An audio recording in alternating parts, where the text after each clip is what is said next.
Hey everybody, it's Spinja and I'm back again with another episode. This time my guest is Heidi Popp.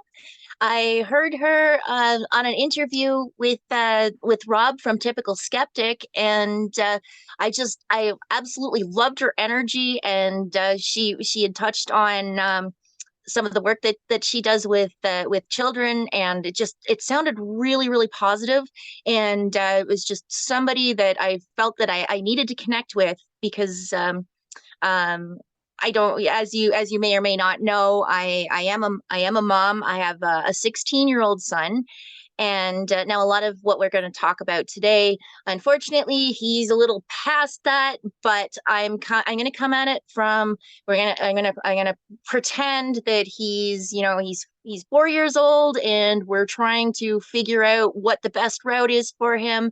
And I know that I have a lot I have parents out there that are watching and would have the same questions. And Heidi and I talked a little bit before the show about what she does, and oh my goodness, I am really excited. So without further ado, here's Heidi. Hello. Hello. Thank you so much for having me. This is sweet. So yeah, Heidi, if you can just tell us about yourself and what you do, and I'm all ears. I'm excited. Sure. Well, I live in the Los Angeles area. I've been out here about 24 years now, and I have 2 children. I'm a mom, and both of my children now they're in 7th grade and 4th grade, and we go to where I work as a learning enrichment center, and it's based off of Rudolf Steiner's teachings. So it's pedagogy, but um, it's also very mind, body, will of the child. It's very, we're a bunch of homeschoolers. We have unschoolers. We have people that consider the place, even though it's a few days a week, that's their full time school. Others use it just as enrichment. It's like additional to their other programs. So we have a little all types of people, but I think the common theme is the well being and the sovereignty of the child. We're like child led learning. We are based in the philosophy of the mind, body, will of the child. We protect their spirit and we protect their imagination. And so the way we approach education, it's very hands on, it's very immersive. And we don't have those kind of classrooms where it's 30 kids to one teacher. My class is 14 students and it's me and an assistant. So Oh, it's a wow. lot of one on one. It's a lot of hand holding, literally sometimes, and a lot of hugging and a lot of play. So it's very playful. And I have yet to see anyone, there's so many kids, and we go K through 8th grade, and kids are not ready to leave, and they're always excited to come back. So I think that's a good thing. Oh, if they want to come back, you're doing something right. That's huge. Like, if you can get them enthusiastic, right? That's so amazing. It's really So sweet. I And did. mhm, mhm. No, go ahead.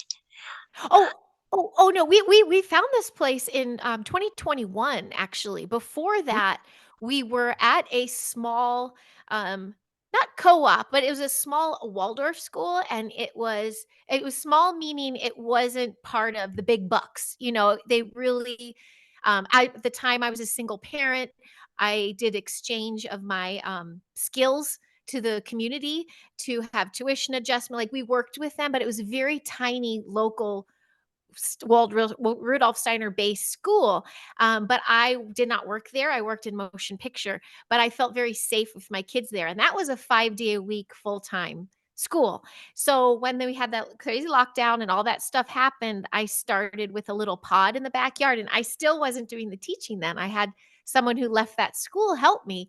And then this is when I started doing a deep dive in, like, well, even a 5 day a week Waldorf kind of school, um, I thought we could bring in a little more esoteric. Like I thought there could be more meditations and more movement, like qigong, and talk about frequency Oh, and sound and healing. And I was like, maybe I can start thinking of something on my own. So I started my wheels turning, and then I found this place that had been already around for 6 years or so. They stayed under the radar through the lockdown and everything. And I resonated with it very much so. The people that were there, the people who worked there, the parents, the community. So I enrolled my children first and stepped aside because they were sick of me by then. I was like, go ahead, you can have 3, 4 days a week by yourself. I need time alone too. And then I'm like, no, I want to help out. So then I stepped into assistant position. And then after a year of that, they offered me my own class because of what I was bringing to the community. So I do come from, however, to preface, 20 plus, maybe 30 years ago now, I did go to university for early childhood education. So I have that little degree in my pocket. However, that degree was teaching me to, I think, conform to the public school system. There was no Montessori, Waldorf, esoteric. There was no other form of education system that they were instructing me. I just knew I had a connection with children. I knew some form or I was going to be working with kids. And then I found myself stepping into this lead teacher position. And then I was like, oh, they're letting me bring in some sound healing and meditation. They're fine with that. On top of that, it's Rudolf Steiner philosophies. And I'm like, oh, this is good. And then the parents receive it very well. So yeah, I stepped into that. That's the background. Oh, Is so is there a so Zoom that was delay? Mhm. uh there was a little bit of a blip, but I think we're okay now. Um, Okay. Dawn just showed me so our son goes by Ray. Yeah, bring it back. Um, he's in public school right now, and he said mainstream only internet in public schools. He Oh, tried to look up some type of religious or esoteric research for his own knowing, and it's blocked by the public school computers. no way. That Yeah, there you go. Case in point. He tried to look up Mary Magdalene, and it was blocked. No way. Oh, I didn't Holy know that smokes. either. I'm not shocked, but yes, welcome to Canada. Yeah. Sorry, guys. No, Oh, oh no, no. that's Hey, that's appreciated. It's I yeah, definitely know it's can't. that Yeah, that's everywhere though too. That's definitely. You've heard some horror stories here in California. Yeah, yes. they're Oh yeah. Oh yeah. Yeah. Then that's something like I don't know. We like I'm not going to go too deep into this, but yes, I like I have heard in regards to California is pretty stringent about a lot of stuff, and like and Canada has been pretty bad. I don't know if like in regards to like even I don't and a lot of our neighbors to the south, I don't think they know this. Social media, you can't share news articles on it anymore. There was a ban. So if you saw something like say from the National Post, even the local newspapers. I'm from a tiny little town, and if I wanted to share an article from the local newspaper, nope, they block it. Yeah. wow. Yeah. Holy smokes. This has got a lot of work Yeah. to do, I tell you. Oh yeah. Oh yeah. Yeah. So anyway, we kind of went off, but yeah, that's one of the reasons why we're having this conversation because, like enough's enough, Yeah. and Yeah. Yeah. we need to have all of the information and all of the angles to present to our kids. Um, Yeah. Yeah. and like our son is at the age where he wants to do this research. Like he hears us, and we tell him like, don't just listen to us, go do your own research. And so that's yeah. So um, now I did have a couple of questions. I have a little bit of an understanding, but I'm thinking that if I'm a little foggy on it, then there's probably other people too. So I have heard these wonderful terms, unschooling, Waldorf, and Montessori school. And so I don't like, and like from what I understand of the like the Montessori school, um they're like the kids are basically free to learn, do their own thing as long as they're learning, kind of thing. Is that, or how does that work? Like, I don't know. I know that's a lot of questions, but Oh no, it's all good. And there's going to be probably a listener who is far more educated on both of them than me, but I can give my observation. And what yes, I have yes. seen is with Montessori being a child-led learning is that it's not unstructured. It's far from. It's very minimalistic. Like very the choices have to do with practical skills like Hmm. working in a kitchen, prepping your food, setting a table, cleanup, brushes, like vacuuming, brushing, sweeping, skills that are part of the home. And there's a lot of natural materials involved. Like a Waldorf kindergarten, it's all natural wood, and the dolls usually don't have faces. They have their cloth, but they leave it to their imagination. Everything is for their imagination, but it's a lot of raw material. So everything is at its purest source and it's natural. But it's also there's a thing with Waldorf where there's a color palette and a color wheel that they follow, and that's age development and appropriate. But it blew me away at first, but I see it making sense. For instance, my third grade, the color tone is like a golden yellow, and they're all coming out of their fairy tales and fables phase, which is very pastel pinks and blues and ethereal. And they're realizing, oh, I'm part of this planet. I have a skill to do. Like I can do my own thing and a part of a community. So they have this awakening bright light happen. So yellow is like third grade, 9 years. And then they go into the greens of fourth grade. Like it's really even just the color wheel is simplified, but it makes sense spiritually, if that makes sense. And my little brother went through Montessori, and it was beautiful for him. That was the late '90s, and it gave him he finished his tasks. Like you want to move on to the next task, you complete one. You either put it all away, you finish the assembly, and it's always about the hand-eye coordination. And I'm jumping around, but something that's important that's very different from other schooling is even just writing and reading. Hmm. It's not pushed at those young ages. Developmentally, it truly is around 7 where they should be holding something. And before that, it's watercolor, and they're using they're trying to get them to get their image out of their body, out of their hand, and it needs to flow.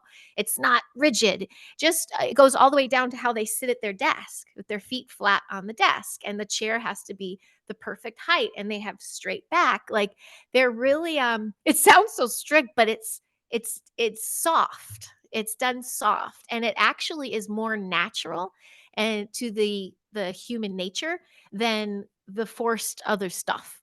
If that everything comes back to nature and what's naturally organic, and that goes with the development of the child. The entire developmental programs for children have been getting pushed back and pushed back. Like they're trying to get kids in kindergarten at 4 now, and they're pushing these programs of writing and reading so early, and we're like, developmentally that makes no sense. Yep. And so we're still honoring the natural rhythms of a child. I mean, that's kind of what it is. Our particular center, they are Waldorf based, but in order to Mhm. be a Waldorf brick and mortar school, we would have to follow state guidelines, and we don't want to do that. We're not Oh, so okay. yeah, we're basically a small business, and so charter kids can come through us. That's why. And the unschool, I'm sorry to what you had asked about unschool. In my eyes, even before we started the center, I feel it. We didn't follow a particular curriculum. I don't adhere to state requirements or state testings the unschool is the practical skills of life. I them Okay. and in my eyes, it's I still say, even in the class I'm in, I say, call me a mentor, an educator, teacher. That's your mom, your dad, anyone we run into is teaching you things. And so the unschool part is really just not subscribing to a set curriculum or rhythm. Now, Waldorf and Montessori is all about rhythm. They want them to follow a rhythm of the day. And Okay, yeah. the way I do that, yeah, it changes with their age. You know, the age my kids were outside. I start with an out breath. We're running. We get to the point of panting and, getting that super big out breath. And then we can sit properly at our desks. We write a verse, maybe. We download information I give them. This week I talked about jealousy, envy, respect, honor, like all these compassionate terms and that relate to the play we're working on, which is Joseph the Dreamer, which is very Steiner. It's like the Technicolor Dreamcoat kind of guy, and it's almost biblical too. Although we don't push religion, we push all the forms of literature out there, mythology, and all these. They all have a beautiful story arc of morals. So we're just talking about jealousy now, with the brothers being jealous of Joseph and selling him to slavery, and all these kinds of things. So our class is designed to follow the natural rhythm of a child. And you change subjects like every 20 minutes, and you incorporate multiple subjects in one activity. So like cooking involves math, it involves science, it involves, Yes, all yes. these things. Yeah. Yeah. It's Yeah. really sweet. Oh, Mhm. that it makes sense. Like the way that you're describing it, it just makes sense. And like even like you can be as close to nature as you like, but some of the realities of what we have to do aren't always pleasant.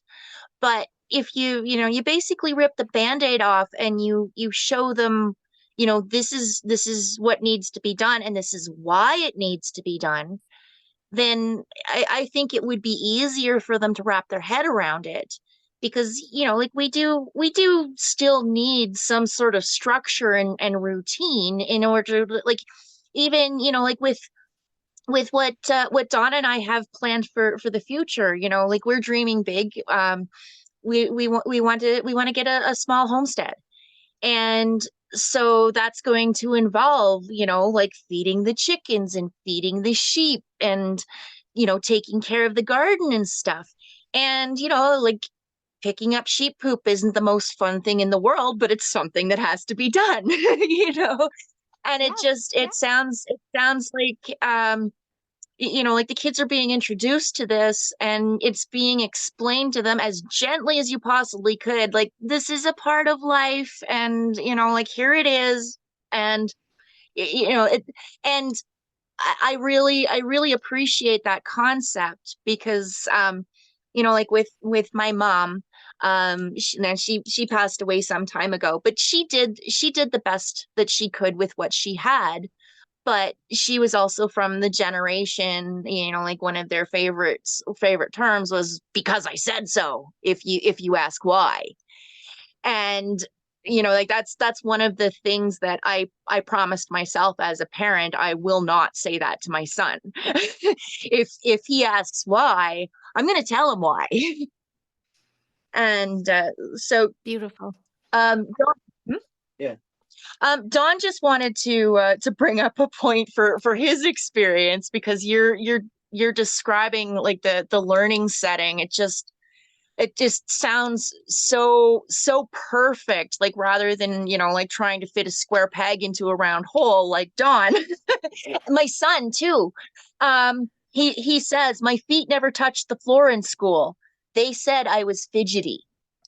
And it was the same with my son too. They strongly encouraged me to put him on vacation, and that, because he wasn't fitting. Now, there's a whole other side to that as well. He was also being forced, against his will, to go on visitation.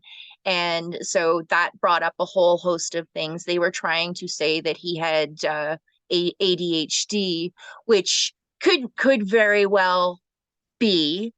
But I also refused to put him on medication, because I said, until we look at all of the angles and everything that's going on in his life, I don't want him on medication, because I was reading that children that are being abused often present like they have those Yes. types of issues. So Yeah, yeah, um yeah. Oh, so yeah, like yeah, this is one of the reasons why I wanted to have this conversation with you, because yeah. you know, like my son has gone through hell in the public school system. Oh, And this so is hard. I'm I so want sorry. to get Mhm. super as loud as I can for the parents out there to know about the alternatives. And Yeah, I so appreciate what yeah, you were doing, and you know, like the all of the people out there that are trying to, you know, take the kids under the wings, and just you're teaching them, but you're loving them too. And yes, thank you it's for saying that. We do, we love them big time. We think about them. I write them cards when we're not in session. Like, I sent them Christmas cards. Yeah. I'm so glad you're bringing all this up because I have what would be called 2 special needs children in my class, but we were never diagnosed or labeled. And why it works so well in my particular class is because we are outside. They're grounding yes, themselves. They have a chance to move around. One boy, he's 10, he doesn't write his name. So he's severely what would be say spectrum, but we just embraced him and we mhm, saw but the point of this program, and I call it a program versus school, is having them engaged in all these practical skills. You see what they're good at. And if you can yes, yes, flourish a child, fuel their fire of what they are good at, they're going to fill with light. So the boy who could not look me in the eye at the beginning of the year, because every morning I shake their hands and I say good morning, and sometimes I say something cheeky or funny just to make them laugh. He can't look at me. He can't track. He's starting to look me in the eye. And I found oh, him, he has a love. He can't write, he can't draw, he can't read, he can't remember, he can barely do hand coordination, but he loves music. So we got him a handpan drum. And when I see him start to go, I'm like, "Hey, Tony," oop, I'm just saying, "bring up the beat." And then I can see him say, like, "I got a job." And he went to his drum and he starts drumming. And we'll just do our lesson with him drumming. And the second boy, he can write his name, he can do things.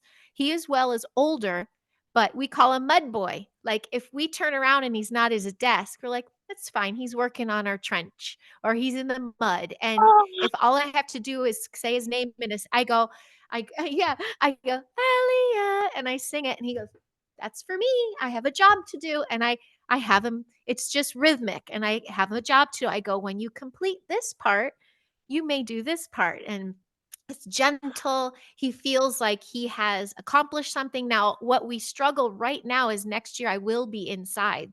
For fourth grade, we move mhm, inside. And we're like, what about our mud boy? What's Elliot going to do? And I've already conjured because we know we don't want them to leave and feel like mhm. they're all going to be confined in a classroom. Is I'll take my breaks outside, but I'm also going to fill the classroom with plants. We're going to garden right away, so he has a chance to be in the mud. And why Oh, I want to go back to that medication is when I said I went to college for this in Chicago in the 90s, late 90s. My first year out, I was in a school where the medications were getting introduced, and I had my own mhm. preschool class. I saw a boy's light go out and I said, I can't be a part of this genocide. And I walked and then I went headfirst in motion picture and just went that route. And then when I come back to it, that's why when I had children, I said, I got scared. I go, I know how they want to fit everyone in the same box. Like you said, the pegs in the box. And my mom's the one who said, well, have you heard of Waldorf? Why don't you look at it? I didn't even know what it was. And I just found a place near it in North Hollywood by me. And had an open house the next day. And I walked on campus and I saw fairy houses and stuff. And I'm like, oh, okay, whatever it is, I'm going to make this work. Cause I could just tell that the kids' imagination was intact. And it just seemed like it would be so that's how I started learning about it, was just getting thrown into it. But at our school, we just encourage finding their innate ability and Yes. enhancing that. No matter what it's different. Every child's different. So Yeah. they're good at this, they're good at this, they're good at, and my grade in particular is finding those skills and then start fueling them. So by 8th grade, they're lit up. They're doing projects that they're passionate about. The 8th grade projects, but to graduate, it's not like an exam. You do a presentation. The one girl, her project is next week, and she's at an art installation in downtown LA in the art district. And that's her project. She's going to screen to public. She's going to tell what she does, the medium she chooses, and that's her final. And I'm like, that's beautiful. Someone else made a short movie. Someone else is making his own line of sneakers. Like this 8th grade. I'm like, and I know it's Oh, because in the younger years, their spirit and is honored. They're honored for being an yes. individual, and that's what we're lacking in the regular schools. Yeah. Yeah. Yes. Oh my goodness, Heidi. I was getting goosebumps when you were telling me that. That was, oh, that is so beautiful. And that's what I've tried to, like, it's been a battle, like, like with my son, and the whole, like, and the hypocrisy too, because they're like, don't put them in screens, limit screen time, limit screen time, limit screen, which I have. I'm probably one of the meanest We do moms in screen. the world, with a child being in public school, because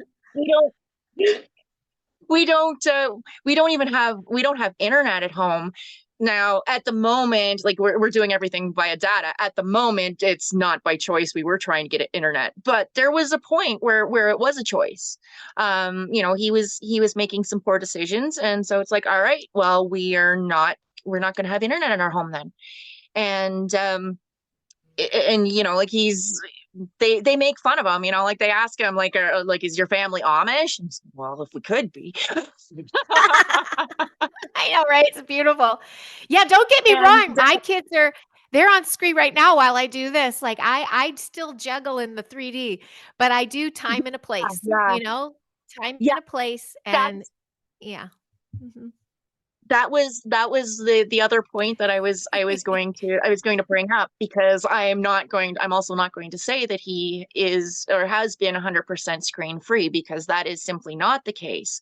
But what I did, like, in regards to my phone, for example, um like, if and again, going back to the single mom thing, you've got your little one out in public, and like, there was like, I had to stand in line at the bank. So you have a fidgety 3-year-old, and it doesn't matter how well behaved they are. If you're standing in line for a while, that's just their nature. And so that's where I would put something on YouTube and put him in a chair where I could see him, and then I would let him watch a video while I stood in line, just to keep him happy. And so that was basically, and like, even the games and stuff, like, there is a time and a place, I believe. Yeah. And so that, yeah. Yeah, yeah. um I definitely when my daughter, she's gonna be 14, I thought I was being so cool. I'm like, "Look, she knows how to use my phone. She know," I was like, "I'm so future." And then by the time she went to school, I see the difference between her and my son, who I limited when he was young. I was like, but again, learning curve. I didn't know. I was yeah, following yeah, what I thought was going on. And that's, that's the blessing that at least we can have this conversation now that yeah, we do see of these, ooh, I would have done this different, but they're still your child and they're still of age to hear you make that correction. They hear you go, yes, wow, I thought I was doing the right thing. She's heard me say that as I give her screen time. yes, She knows I limit it. I go, do you know what I used to do?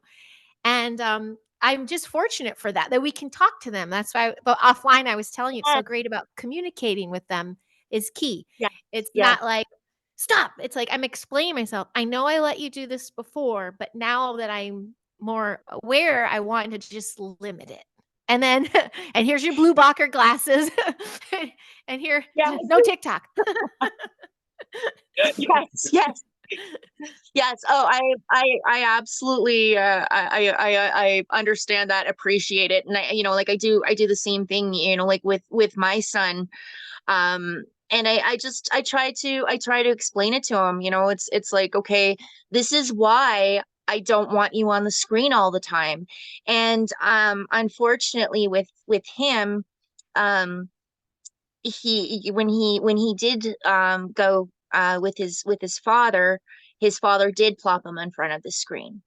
And and that was one of the but I did kind of use that as an excuse, because he would come home and he would want to play video games, because he was playing video games from Friday night until Sunday afternoon straight.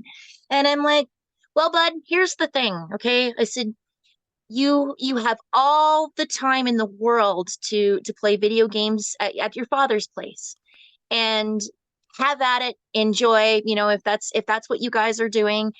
But right now, here, I need you here. And I tell him, like, you're only young for so long, and right now you have a huge imagination. So I would rather you use your imagination now while it's just so big, and there will always be time for screens down the road. And Beautiful.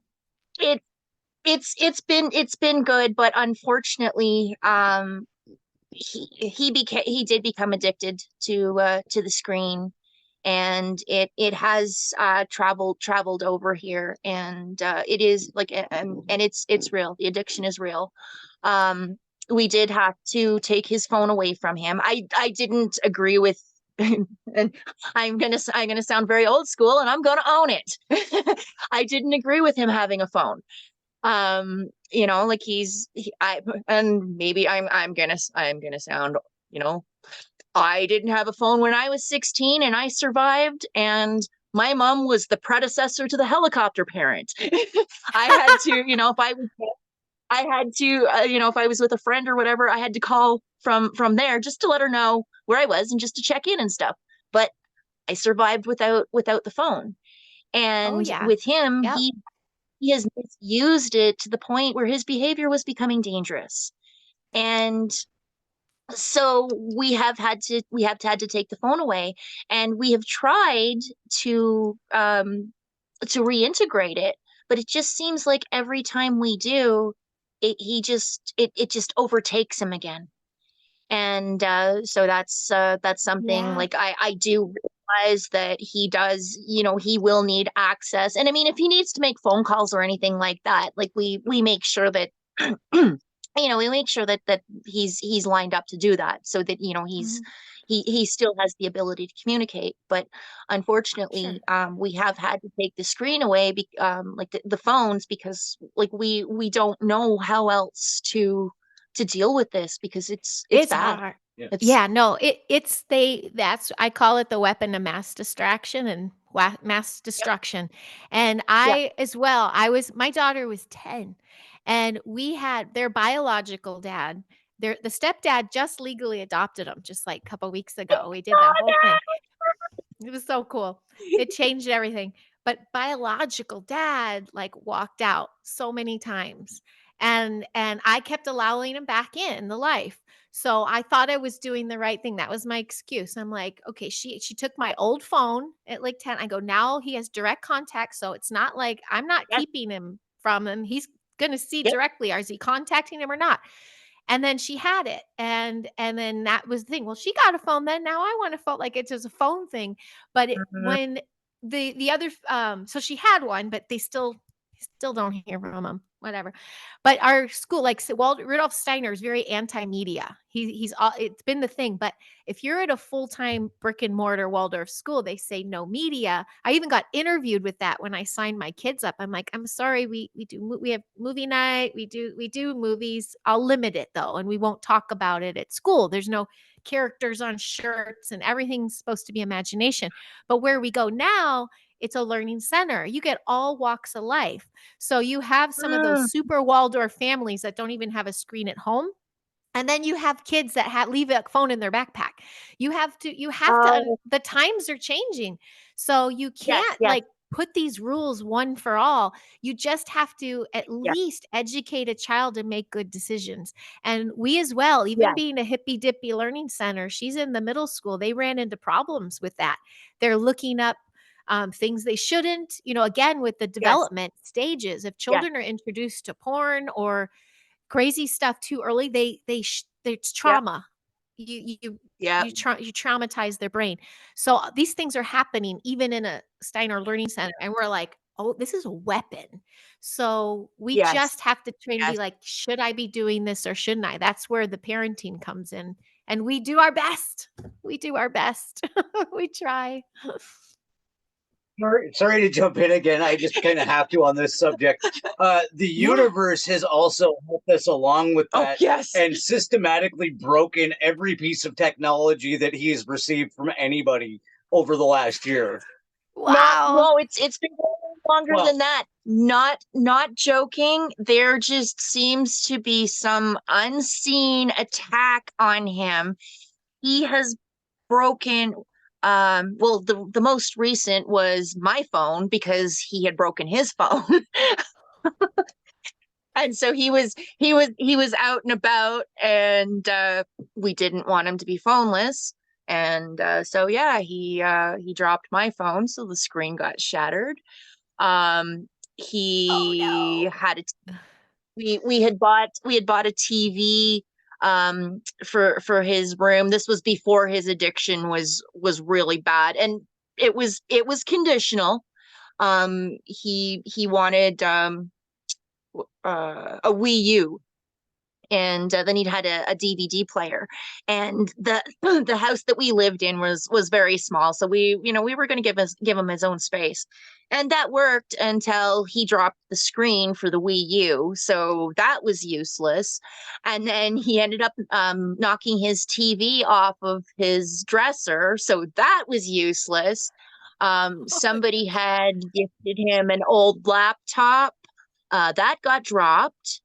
um he had a camera that was able to connect to the internet, and he was able to get Spotify through it, and all. I don't really know it, like, but it was an old camera that got dropped. So it's like, yeah, I think the universe has our back, like supporting us, because even like we even if we wanted to give him tech, he just seems to break it, and it's just like this child is not meant to have it. That's so At this funny. point, That's it's a bigger force. Mm-hmm. at this, it's financially irresponsible of us to buy him anything. Makes sense. It's like, okay, can you tell you're not supposed to have this? Right. That's so cute. So That's yeah, my little man. Yeah. Uh, I do want to give a shout out to the universe and say thank you for having our backs. yeah, right? That's awesome. Yeah, my son is so patient because now that he's 10, his 10th birthday last summer, have you heard of Gab? Like the Gab phones and things? They have it's a new phone, but it doesn't have internet. You can't search. You Oh, can yep. text and you can take pictures and send texting. Okay. So it's for him being out of the house. I'm like, okay, there's your communication with us. And he's like, I want internet. I'm Nope. like, I see what you're trying to do. I go, you wanted a phone. There's the Gab. So he has a Gab phone, and now he can communicate with all of us. But his obsession now is YouTube. And so when he gets online, it's YouTube. Oh, But yep. because he wants to be a YouTube dude, and he also teaches himself like Rubik's Cube stuff. So he's like a Rubik's Cube Yep. master. And when I see him doing that kind of stuff, I'm like, okay, you're learning things on here. But when it's the zone out and the reels, it's changing their Yeah. attention span. And Yeah. the thing is like with both, it sounds like both you and I, even though that stuff is going on around us, and sometimes we're just one with the times, at least we're communicating with them. I'll say that's Yeah. enough zapping your mind right now. I need you to go ground outside. Like I'm blunt, or I'll say in the neighborhood, there's solar, there's all these things going on. Some of the zapping that's happening, I'm like, I'm feeling the frequency shift. Everyone power down. Here's your fairway blanket. Let's go sit our butt in the grass. Like something doesn't feel right. Like I'm just blunt. And so I do like our campus because there's very little Wi-Fi. But when we travel, we did our road trip. They had no Wi-Fi in the car, but they were Yep. gifted an hour screen time at the hotel. or, there's give and Oh, take. yep, yep, But that's that internet access. It's dangerous. It's a weapon, and they're yes, curious. yes, There's peer pressure, yes, they don't even mess around on the internet anymore. Because I've watched trailers on YouTube, like, or just you're watching a regular kids show, and then all of a sudden this horror trailer comes through. I'm like, they did that on purpose. They did yep, that to scare them. So you can't, like, my bit to parents is, don't get lost in the fear of what is happening out there. Just with calm body and mind and through the heart, tell you don't have to tell your kid everything that's happening out there, but just put boundaries up. You are still the parent. Just boundary up, yes, limit, but also, what was my point? It's just fear. Fear, I think, is the worst of all of it. If we stay in a fear state of mind that they're coming for us, they're coming for our kids, that yep, frequency, I think, is worse for the kid than watching SpongeBob. Like, yeah, I don't want my kid to go to a place and then be left out because he's like, oh, the gadget's gonna zap me, or oh no, I can't yes, have that because that's gonna make me go crazy. I want them to know what it is, make conscious decisions. yes, And then, like, yes. my son, when he goes crazy or eats something crazy, and then he's on the toilet for hours, I'm like, was it worth it? How'd you like that Taki? Are you Trying to- really glad you wanted that? How's your butt feel? And then he's like, it's like when those parents made their kids smoke a pack of cigarettes after fighting them with one. I'm Yes, like, well, yes. how does this make you feel? Oh, But but the screen, the Wi-Fi, the gadgets, that's our war right now, I think. I mean, I feel like it we is. have a good concept of big pharma and our food system, but the tech, Yes. you can't run away from it. Look, we're trying to do a Zoom even. We're on No, tech. Like, it's part of our life. right? We have to control it before it controls us. And Exactly. Exactly. And that's, that's the struggle that we're having right now, because we also acknowledge that it is part of it is part of our lives. It is the way things are. And, like, my issue with technology is it's being used for the most part for nefarious reasons. If it was to be used I'm going to say properly, like as a tool, like how we're using it right now, and like for how it was initially presented, like for information sharing, all for it. But right now, like, it's a free for all, and like so much, like so many of the, like, even if when you do searches now, like so many of the terms of, and things have been scrubbed or rewritten, or like algorithms and all that garbage. And it's just and but yeah, like that's our dilemma. Like, I don't know. And I mean, I'm going to put it out there for, like, if you have any suggestions, or anybody has any ideas or links or anything, as to how we can start reintegrating our son back into technology. Because I mean, he's in grade 10 right now, and like he only has like a year and change left of high school. Well, I guess, he'll have grade 11 and grade 12 that he has to complete. But really, that's not that long for him to reel it in before he's out on his own. And I'm terrified. oh, well, I mean, they hear you. He hears you now. He hears these conversations and these concerns, and he literally told Yeah, you they're limiting how I can search on the internet. So he even yeah, knows that it's being used as a weapon. So, yes. making those good choices, I think that's trusting yourself as a mother, being like, I did what I had to do. He's got to make these decisions, and sometimes his butt's gonna hurt. But if Yeah. he needs some tech before then, that the gab is a good idea because you don't use the internet, but you can Yes. text and make calls and send funny pictures and play little games, but they have their own games on there, and music, that's on there. Okay. But it's just that it's internet free. I think that's where I don't know any links. I don't have a magical thing. Yeah. I've just told them, you are at risk of coming across something that is going to change your frequency. Be careful. Like, just be careful. It could Oh, hurt. it could hurt. And I'm gonna yeah, write I this watched down. something happen, and I know she's probably listening to me, so I'm wondering how she's going to handle this. But when I was saying with my daughter with the middle school stuff, they came across like porn stuff, and it became, you could see those children in middle school, the light changed. And that's when the Mm, educators and parents were like, what just happened? What just happened? What did they, and wow. they turned into a council, sat them down, and what happened? And well, so and so found this site, we saw, and we could pick the kids who saw the site, and because something Wow. changed in them, and because of that, it's almost like magic. They were like, how did they know? And we literally say, because your light changed, the way you are as a human changed, Yes. and your body Yes. wasn't ready for that. And so they're just like, it happened, you can't rewind the world.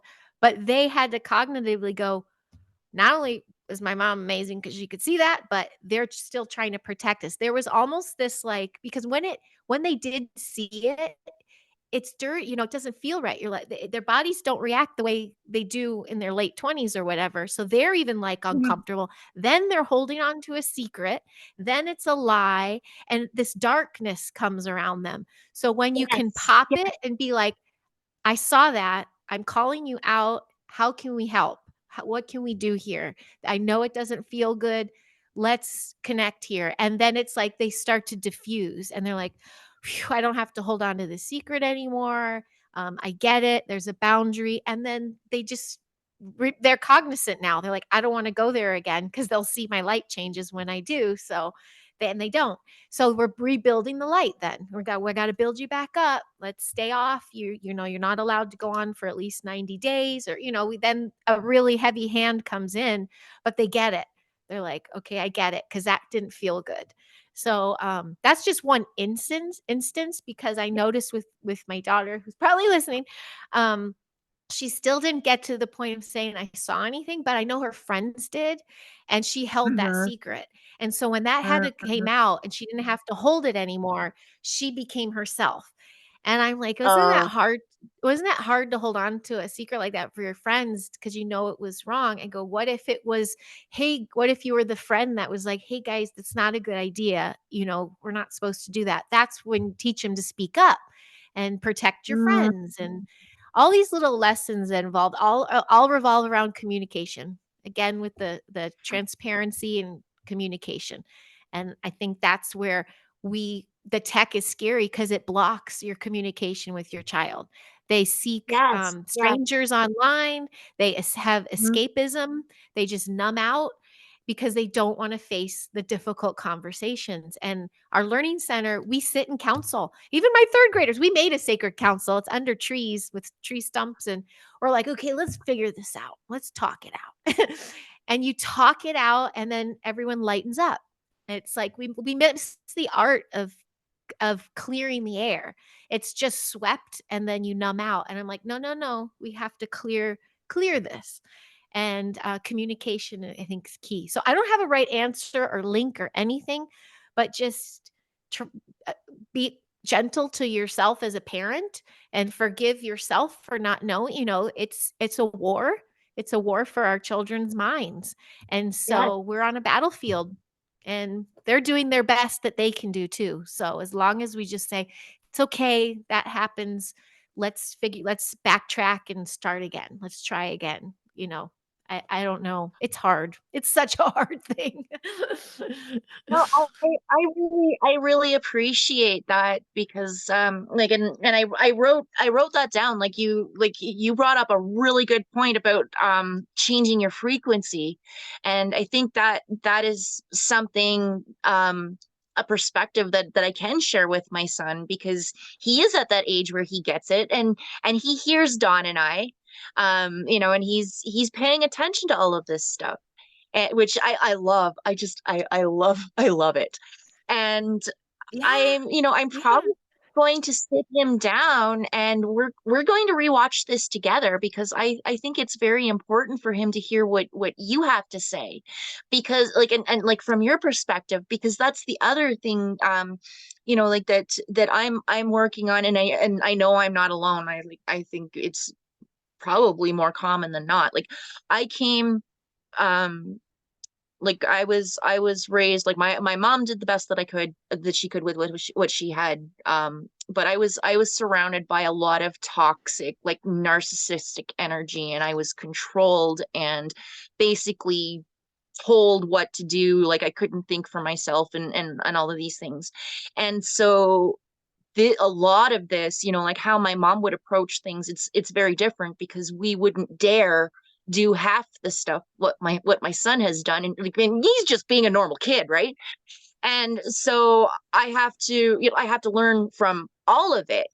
And and even I have to ask myself, like when I look at his behavior, is it, am I trying to control him, or am I trying to inform him? And like when you say, like, in regards to like talking to your daughter, and like being open to her, and telling her, like the whys behind it, that's what I've been focusing on, like with my son too. And I think, like this, what you have said, I think that is going to resonate with him. It's like, but I have zero control, or like zero desire to control you. I have a hard enough time keeping track of myself. My my job is to inform you. My job's not to control you. I will guide you, and if there's something, like if you're on a path that could potentially be dangerous, then yeah, I am going to shut it down. But no, I don't want to control you. Like we're going through an issue right now where, and I know this is a PTSD response, um, based on, I mean, like his experiences. He he was in a, like when he did go on his visits, a lot of times he wasn't given food. There were times where he would come back. I'd pick him up at 5 o'clock on Sunday, and he would tell me, like, he had breakfast, and that was it. And so he has gotten into, like, he's gotten into stealing food. Now in our house, it's basically like, if you're hungry, say something. And like in between meals or whatever, and we'll find it. But back now, we have changed, so it has gotten better. But back when I actually did, like, keep cookies and school snacks and stuff in the house, it was always the sweet stuff that he would take, and then he would hide the garbage.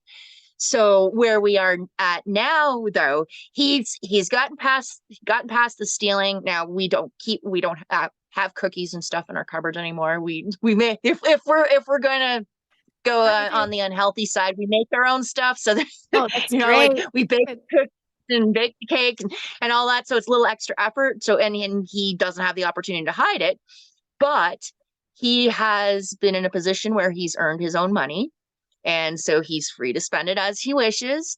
There's been times, like we will send him, if he wants to go to the store and pick up some treats, we'll tell him that he can get one thing. And so what he's been doing is he's been getting packages of cookies, and we think he's been eating them in one sitting, which is problematic, obviously. And we're trying to explain it to him, because, like, the other piece to this is that he has seen me. Um, Back in early 2018, I was over 260 pounds. And Look I at you. yeah. Congratulations. I need to Yeah, it's a big feat. post some pictures. Oh, bless So your heart.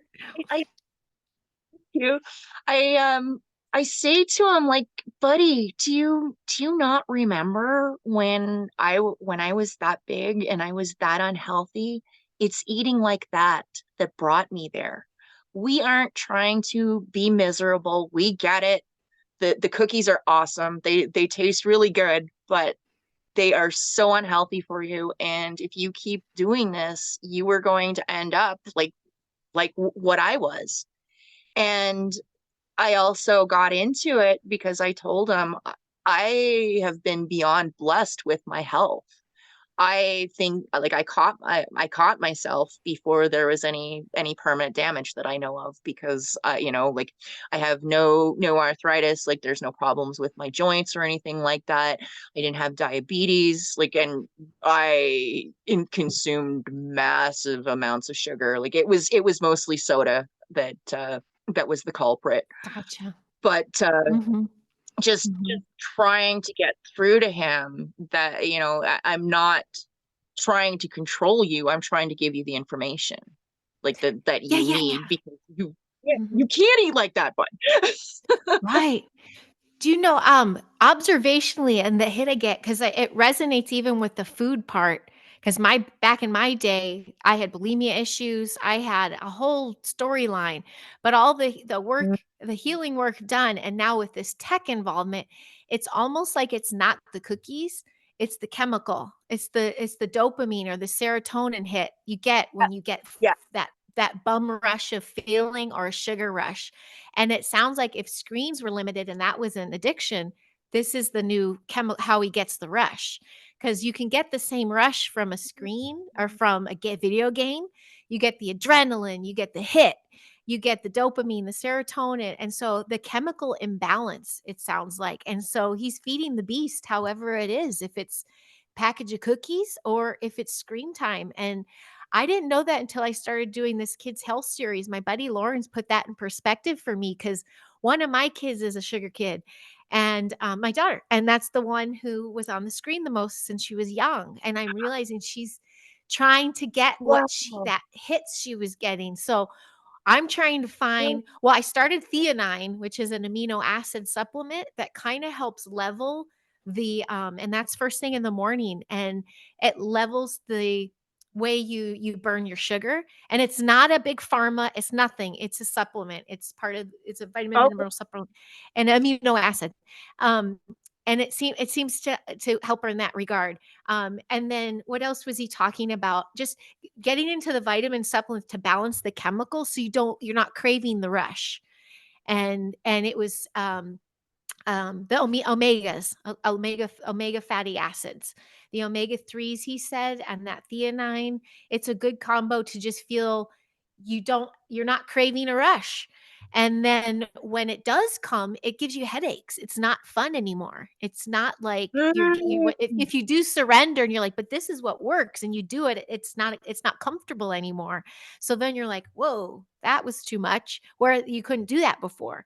So it just sounds like an imbalance of his own Yeah. body chemistry. Oh, And they're all the food, the screens, sex, like toxic people, it all creates this chemical reaction in the body. And so we use one thing for the other when we don't get it. It's really crazy. So I mean, just an idea to up the yeah. salts, the vitamins, the supplements, to get them on a regimen. Don has something that he wants to share. Well, it was freaking me out because, like, I try to parent because, like, I had a really cool stepdad and I try to be that dude. I don't come at it as, like, I'm your dad. You must, I come at it like, bro, look, you're screwing up. Right. But, like, it was just, it took us so far back because, like, I looked at the sugar and I looked at his health conditions and it's like, what are you doing to yourself? Like, okay, I'm not going to be that guy, but I had to flat out say to him, I'm like, dude, girls don't want the guy covered in like junk food acne. Sorry. Yeah. Like, No, I would be the right? one too. Yeah. No, totally. Yeah. Like, Totally. Yeah. And BO, because if you have a chemical imbalance or your sugar imbalance, you have more body odor. There's another one for a man of that age. You don't want to, that was, you should, to getting to yourself to the body to the point where you don't need deodorant is the goal, I think, health wise. Because really don't you yeah, shouldn't have it. You don't have, if you're in balance, your shit don't stink. yeah. Thank you for that, because honestly, I was wondering, because like, okay, so since I've lost the weight and we have been eating healthier, I've noticed I don't stink the same way I do. And I'm like, is there something Yeah. wrong with me? No, there's something right with me. Yeah. Yeah. There you go. Yeah. I did it the other day. I was like, whoa. And then I'm like, oh yeah, I had Nutella and we had Domino's. We still surrender sometimes to the junk. I'm like, oh, it's coming out now. And then I tell them that because I even tell my son, I check him and I go, oh, hormones are coming. You're turning into a teen. And he goes, I don't want to stink. I go, but a person smells a pheromone. It's either like a smell, like this is my manly man smell, or it's like, whoa, what's wrong with your body? Like it stinks. Yeah. It's either like, Done. ooh, that's why they loved you find your mate because you like each other's smell. Smells are gonna happen. I kind of blanked out there when I went to say what I was going to say. What freaked me out about his behavior was no. What freaked me out about his behavior was I'm a recovered alcoholic, so I know addictive behaviors.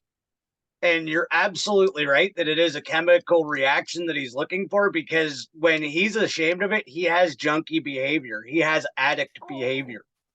Yeah. Right? I get it. He's ashamed of it because he knows it's wrong.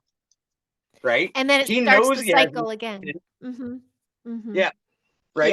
Yeah. And me coming from a place like I had to put myself into rehab over alcohol. I drank myself to 98 pounds. Oh. Right. Oh my God. I almost killed myself with alcohol. Right. So I know addictive behavior. I spent a bit of time in a rehabilitation center with people in horrible, much worse than alcohol addictions. So I know the symptoms. And watching our 16-year-old child that I've helped raise for the last 5 years go through this is torture, because I know a junkie when I see one. Yeah. And it freaked me out, and I hurt for him. And it's like, dude, it's just a chemical. Just let go. It's a I think that's the thing. You can let go, but it's a chemical that's taken over. So the assistance in rebalancing it would be those vitamin supplements, like just getting the body in alignment. And the hardest bit, I mean, I think when we're working with adults and we're like, stop, or it's enough, or let it go. With the kid, they're here, let it go. And then the shame comes, like you were saying, because they're like, but I don't know what else to do. I can't figure this out. So, Yeah. that's the hardest bit. But I love that you're able to recognize it, because that's even the last two. I did 2 synaptic circles on addiction. And the first was a little heavy hitted. We did talk about like more drugs and alcohol, but the second one we brought in perspective of the addicted to toxic people, food, all the different forms we have. And it all boils down to what your body's lacking. Your body is craving something and you're trying to fill a need, and you just going down these raw routes. But when you can line your body up and there's no cravings, you're like, oh, I don't really, you can kind of change the habits, I think. But it makes you go looking inside more than outside. It's so hard to just go cold turkey for a kid. I think it's more like, why is this happening? What do you need? All these things. But sugar's a tough one. Yes. And it sounds like you Yeah. got, making him pay for it. I get it. I think that's key, because most parents see this with their children, but they're the ones buying the grocery. They are surrounded. The kids are surrounded by it. So he's clearly not. So it's really just sounds like he's evolving beautifully. Like it's not gonna last. I don't think he's not gonna be able to afford it. Yeah, that's it. That's it. No, I love this, Heidi, because I think that a lot of parents are running into the same thing. And this has been so valuable, because it's given you oh my goodness, you've given me so many ideas on where to look now. And I do want to look into the Gab phone, because we did have the phone that he did have was just talk and text, but it was a smartphone. So when he went to school, he was able to access the Wi-Fi and all that stuff, or he went to a friend's house or whatever, and that's where the problem came in. So and yeah. schools normalize it, right? What schools have been normalizing tech, they give everyone a laptop. I'm like, what? Right? Yeah, Oh, it was pen and paper. yeah. That's another. Oh, yeah. I'm like, why can't they just write their homework, or why can't they just get a book from the library? What happened to that? It's infuriating because That's exactly it. Like with his school experience, like they were saying, like, limit screen time at home, but at school, here's all the tech and all the screens you could ever want. And like I like we and like we're still kind of recovering. Like we were in a very tight financial position when we were in Ontario, and things are sort of leveling out, but basically we can't afford to send him to school with a laptop, even if we wanted to. And so he's had to use the school laptop. And it just but just going back, so my pet peeve with it, like, didn't I will say the Ontario education system needs a lot of work. I know every education system needs a lot of work, but Ontario was atrocious. They set my son up for failure, and then when we moved to Alberta, it was a whole different ball game. And it's like I really wish that he would have been able to start kindergarten here, because they nurtured and encouraged some really bad behavior. And so he's left-handed, and so they pushed occupational therapy for him, because he's left-handed, and he was having a oh yeah, he was having a hard time writing. And then rather than keep on going, they handed him a laptop, because it was just easier for everybody involved. So he's 16 years old right now, and I've tried to encourage him to work on his printing, but no, they just let him slide under the rug, because it was easier for them to put him on a computer than it was. To teach. And Oh, that it oh. it set a bar, and it's so disgusting, because school's not the only place that he's going to be writing and printing. And Mhm. I know I have my responsibility as well, and I've tried very hard. I actually, the workaround with that was cursive, like handwriting. He was very interested in that. I taught him that, because I told him, nowadays it's a secret code. Yeah, I know, right? Isn't that awesome? That's so cute. That's our place is cursive. Our place is cursive and handwrite. Yeah. Aw. It's a lost art. I But it's I as love Steiner that. says, it's part of almost like channel writing, because your hand, it's the movement of the cursive and where your hand is. It's a Yes, beautiful dance. You're meant to do cursive, I feel. it really is. What just out of curiosity, like, what would it well, I guess there wouldn't be a typical day in your classroom, is there? It kind of, like, I know you have units and themes and stuff, but it sounds very interesting. Like, how would a day look like? Oh, yes. Yeah, we have learning blocks, and we have certain, levels we are trying to achieve with this 3rd grade especially, but we are in the middle of fiber arts block. Well, we're doing our play, which is consuming us because we only get together 3 days a week, but we have been in fiber arts since we overlapped our 2 blocks. Shelter block was last month. We built shelters and learned about the Native American shelters of North America, and then they built dioramas and gave presentations, and it was really cool. And then we built our own like sukkah and lean-to, and but our fiber art starts with my good friend Laura. She comes in. We started with we're going to hopefully do some sheep shearing in the next 2 weeks and do the actual shearing. So cool. But we had a big garbage bag full of fresh wool from a local farm, and we had to wash it. That was the first day lesson. So we had to really clean the wool, which is hard. There's that sticky waxy Oh yeah, thing to part to lanolin. it. Yep, There's a name for that. Oh, yeah. lanolin. Yeah. And then yes. And then the next week you have the 2 brushes, and we have to card the wool, and that like Yep, makes it really stringy. And then they went on to spinning with their little you know the name of it because I see your beautiful spin behind you, spindle, but the handheld ones, the spindles. Is that it? The spindle. hand? Yep, Mhm. drop spindle. Yep. And she's starting to teach them that, which is it just looks simple, but it's a process. And they're Oh basically my now they're goodness. Yeah, such a I can tell you, as an adult, I had such a hard time with the drop spindle. The wheel, I was able to, I was like a duck in water. Like I sat down and my spinning instructor, like it's just, it came natural to me. I just spun. Like there was no learning curve. And That's but awesome. the drop spindle, whole other story. So you know, if you see any of the littles struggling with it, you can tell them that a you know, somebody who's taken fiber arts in college and is taking like like a college level spinning course has had a hard time with a drop spindle. There I it definitely is not will. easy. They're So they yeah, really yeah, it's a tough one. But what's nice is if they're they're seeing it getting it, from there, right?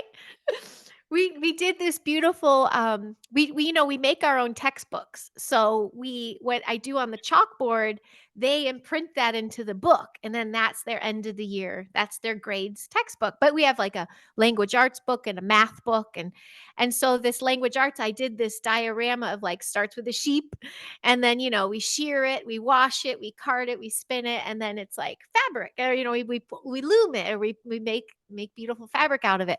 And they keep checking me, and they're like, "We've been at this spinning for a long time, Miss Heidi. When are we moving on?" I'm like, "We're trying to spin really well. It's really hard."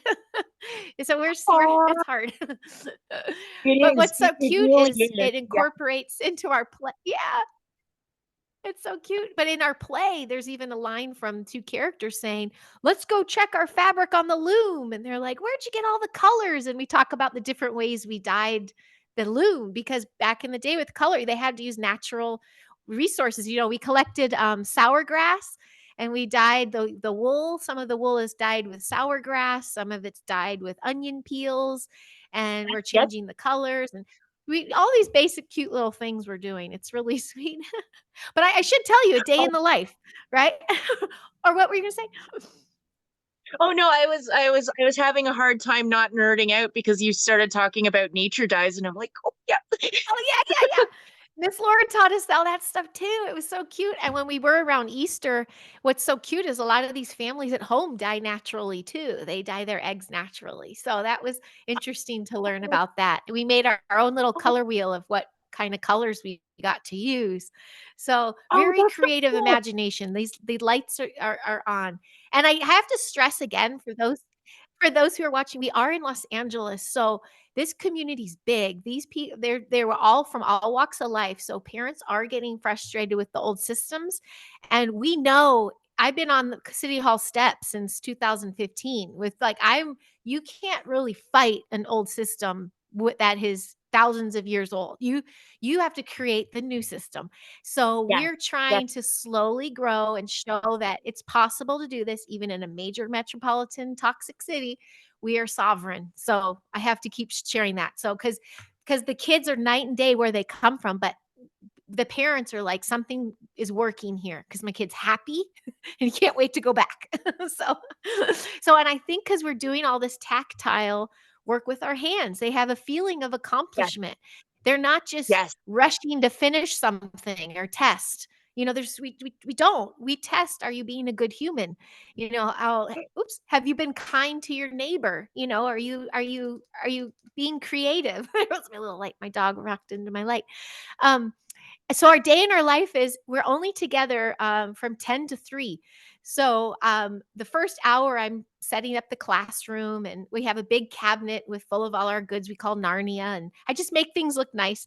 Then I greet them at 10, and we start with the back field. We do a lot of physical work. We either play games or we run the track, or like, now try skipping, now try this, or a couple different things, so that they're like and then we get to our classroom and we do a morning verse. And I say, it's like almost like a prayer, but it's a verse welcoming the universe and the stars and the earth, and thank you. And we're here to learn. And it's with hand movements. So we're in unison.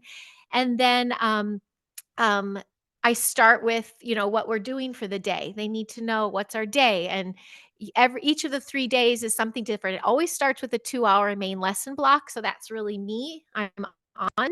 And that involves all the arts, math and writing, but done in interesting ways.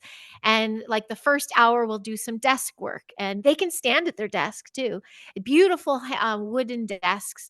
And we either do watercolor, we work in our main lesson books, we learn the lesson of the day. And then the second hour is, they're getting antsy. So we cook, or we build, or we walk the property and look at what's happening with the plants. And, we document the changes outside, and we just do something physical. This past few weeks, we work on our play. So we're up and moving. And then we go to lunch recess, more movement, more social. And then after that's usually our specialties classes, they call it. So the children start in third grade a strings instrument. They choose cello or violin or viola. And they're all like reading notes. They're learning sound and frequency. And I watch them, and it's just that it's just part of their development. And whether they choose to really dive into it or not, it's actually part of the curriculum, because it's part of the sound healing. It's part of the hand-eye coordination. Like there's thoughts behind it. There's one of those classes. There's a special language class. There's German or Spanish, or I think next year's more Spanish heavy, something to get them thinking in that regards. And then there's the handwork, which is separate from fiber arts. The handwork, they're working right now on little purse pouches. They just did oven mitts. They're hand crocheting or knitting.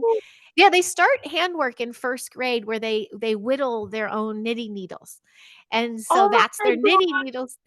That's their needles they take through them with them through their journey. I have to say too, I just stepped into this class this year, but it's common to loop with your children. So the first grade teacher, or like me now, I go with my same students into fourth grade. So they're like my kids till they God. graduate. And I love that for an education program, because you're developing with the child, and you're the best person for them. Like when it comes to eighth grade, if that boy Tony, the drummer boy, makes it there, he could put on a concert. Like I'll be like, you just figure out what are these kids good at, and then you make them shine a little more every year. So I think that's an important philosophy. But we also have an extra main in the afternoon, 1 day a week. And that's where I just do extra lesson planning. And again, it's the play.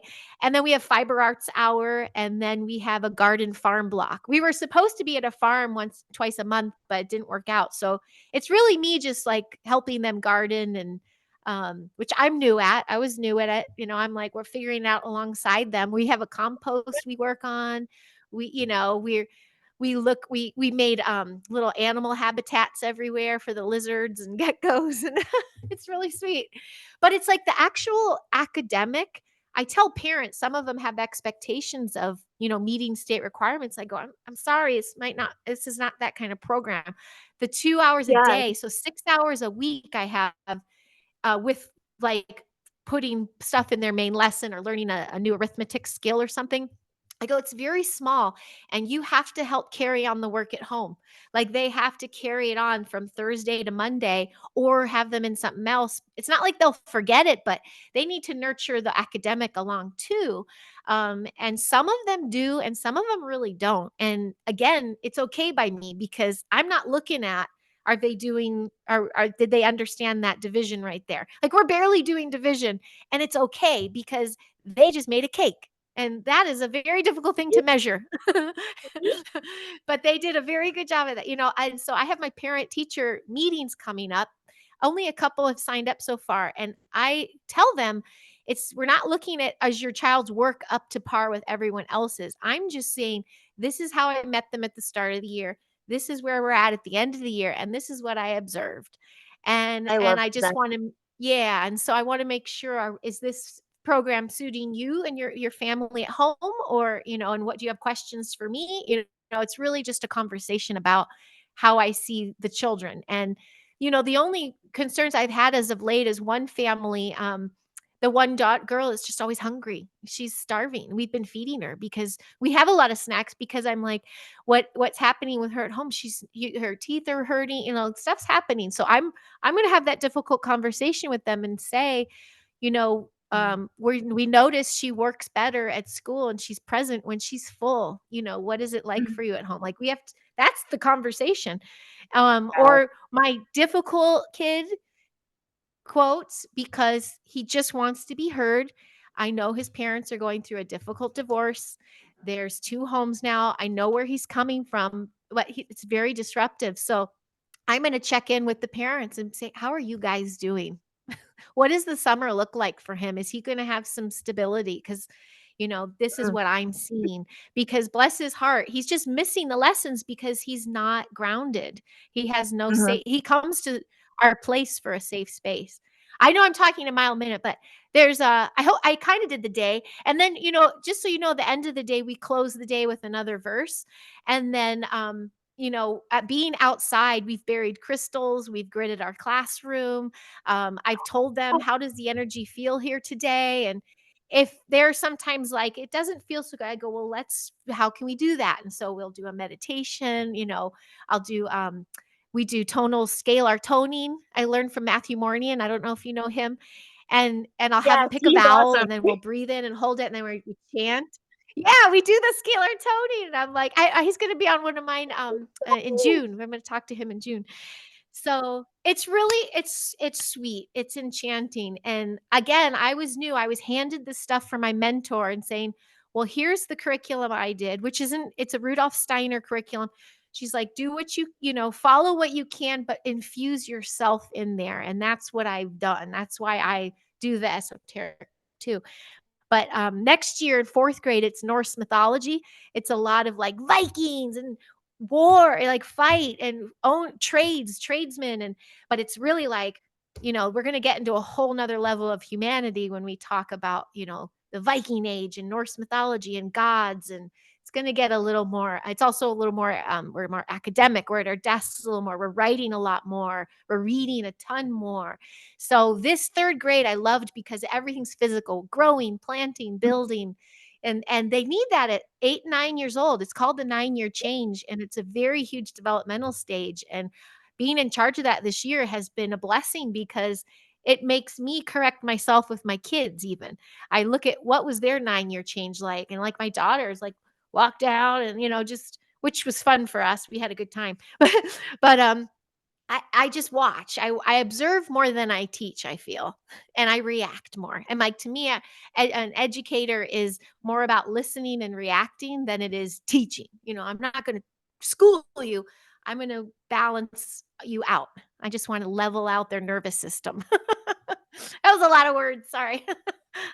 No, no, that's exactly what I was looking for. And I love the whole idea of you looping with the class.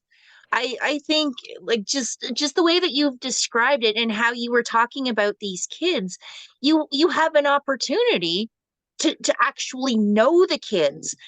And I think, like the parents, I think they're extra blessed there because that's another set of eyes that cares, because it is so obvious that these kids are in your heart. And so it keeps the communication open. And if there's something off, then the parents are going to see it, and then you would have an opportunity to see it from a different perspective too. And I think that is so wonderful. And the consistency is, I think it's so important. And like, I remember when I was a kid, um I would start school and get in and get established with the teacher. And I loved my teachers, and it broke my heart. Like, it was great, like, you got to experience a different teacher, but at the same time, there's a couple of teachers that I would have loved to have had like the whole the whole experience with. And I think this is so wonderful. Oh my goodness, Heidi, like, I It's I really wish sweet. I just, like, you've got me fired up about learning. Like, it just, like, Oh, this that's awesome. isn't. It sounds just so amazing. Well, you said the key word, fired up about it. That's what we're lacking in the other systems. They're not excited Yeah. to learn. They're No. being told what to do and how fast to memorize it. And your lights are getting shut off left and right. We're excited. We're Exactly. empowering them. And I have to tell you, you've given me a lot of hope too, being a parent of a high schooler, because my daughter has one more year here and the community talks, and the eighth graders graduate now. It's a big thing because there isn't a lot of systems in place for the high school. You either homeschool, do your pods, you do a charter, some of them go into public and do a Mm. 5-day week. But what we say at the eighth grade graduation usually is like, we've done the foundational work. You are a strong Yes. young adult. You can do this. And they usually navigate public. They're usually bored in public school for sure at the work, but Yeah. they can Oh, yeah. navigate I could see it. socially. Yeah, because they've been empowered all these years. So when they get into high school, they're empowered to face those social peer pressure issues. So as much as a lot of us parents are like, shit, what do we do for high school?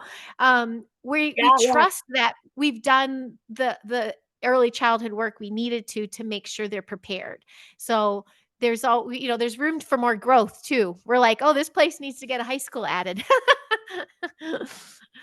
Oh, I could see it though. Like if like depending on what direction they want to go in as an adult, um, I could see where we like if they are going to be going out into the work world and whatnot. I could see how um a public school would have its advantages.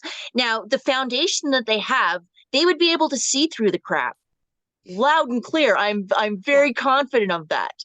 Just like, and yeah. that's the part where I consider myself blessed because my son sees through a lot of the crap too, and it's because we talk about what's going on and all that.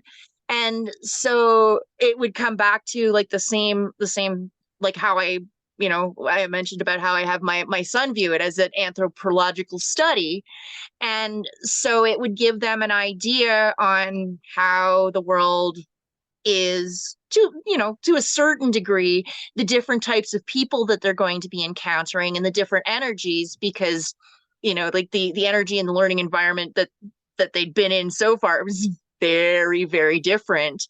And it unless they have access to, I'm gonna call it the outside world. I don't know if there's a better term for it. it I call them I could muggles. see it being Muggles. shock. What's that? I call them muggles. Okay. About No, like I could see it being a shock, like going from that kind of environment. Even like if they do go to high school and being in like an enriched environment and then out into the world, oh my goodness, this place is crazy. I would go running right back to the school. So true. Totally. I Well, can see that. it's been going for a bit, so we should probably wrap it up because I know you've got a day to get on with too. I really, really appreciate your time and you taking the time to explain this to me and to the viewers as well. And I know that people are going to pick up some stuff, and I'm very sure that you've inspired them. I know. Well, you've inspired me. Like I do want to put it out there that if there's anybody that's working with kids and you need a spinner, if I can help Yeah. in any way, yeah, like ask me any questions, because I know I briefly mentioned in my message to you about my spinning wheel and how I love doing demonstrations. I Awesome. I live for doing demonstrations for those little kids that just they just want to know. Like I remember, I can tell you, in my grade 1 classroom, a teacher brought her loom in. I never forgot it. Aw, see those And then I yeah, re- that's so sweet.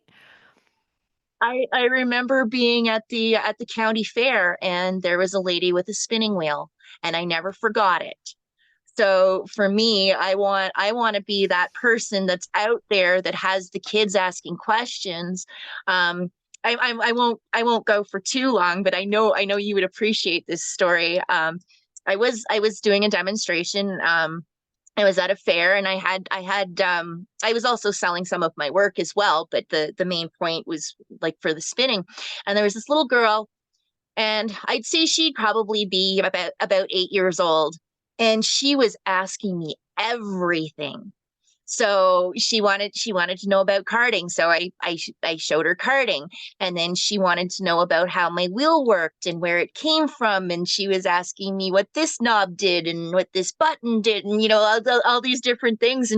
And I was loving it, and she was just like more, more, more, more.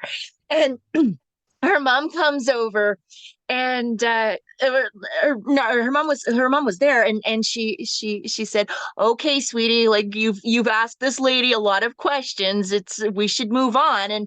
And so we were it was in a tent, and it was like a general store. There was a bunch of different, and so she would be able to see her the whole time, like anywhere, like she could maintain eye contact. And I said to her, I said, it's up to you, totally your comfort level. But if you're okay with her asking questions, I am more than happy to answer them. If you want to just go around and do shopping, we want to check in on her or whatever, I am happy to have her here. And so she's like, okay. So she went and she did her thing. And this little girl was like, I think it was probably about a half hour. She was asking me questions, and I loved every second of it. That's so sweet. And she's still talking about it to this day. That's gonna be with her forever. Oh, bless you. Yeah, you'd be a great teacher. You have such beautiful energy. Well, I You are actually a great teacher.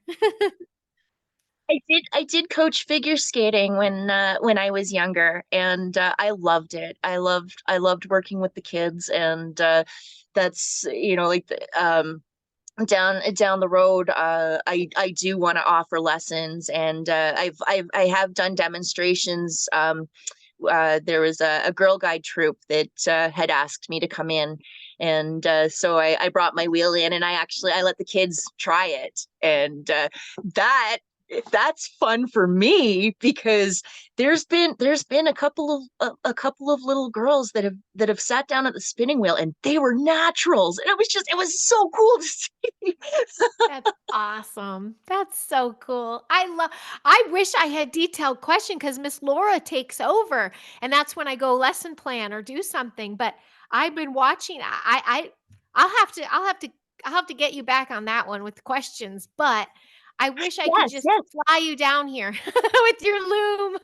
I'm like, I wish you could come visit. You never know. You never know. Someday crazier things have happened, right? You I like never the know. beach. Dawn says he likes the beach. Woohoo! Okay, well, again, I just want to thank you for your time and your knowledge and what you've shared, because this has been so valuable. And I would like to ask, like, if there's a place where people can find out more about you, contact you, any links that you'd like. Sure. Sure. You know what? I think the easiest one to do is Linktree. I don't know if anyone's heard of Okay. Linktree. It's Linktree / Heidi Popp, my name. And Linktree is linktr dot /, like one of these slashes, and then my name, Heidi Popp. And that has I'm on Facebook, Instagram. I have two pages on there, what my censored and my not censored. Rebooted is where I'm usually at for everything on Instagram and stuff too. But I go on Rumble and YouTube. It's just under my name, Heidi Popp. I do my best. I've been growing my little YouTube channel, and I have a couple series I do. I do a human experience hangout. I talk to friends from cyber world, and then I do a synaptic circle that's kind of new, and just a panel of like minds. Maybe we can have a handwork panel. I'll get you and Miss Laura, and we'll have a Oh, little. oh my God, that would be so fun.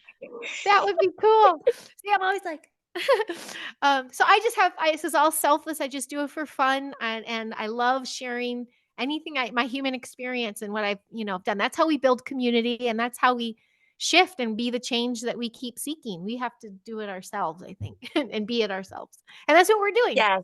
So, yeah, Yes, thank you so yes, much. yeah. And I will make sure that I have your links in the description, so that just to help out to find you. And yeah, so much appreciated, Heidi. I really can't thank you enough. Absolutely. This was thanks, Don. Thanks for hooking this up. Problem. I know he's I there. can't wait to have you on the night Yeah, show. you were lovely as So can I be. want to. When And to the viewers, I want to thank you so much for tuning in. Thank you for your time. And if you have any ideas, different suggestions on what you would like to see, or if you have any questions, you can leave something in the comments, or you can find me on Instagram at Canadian Spinja. I'm also on Facebook at Canadian.Spinja.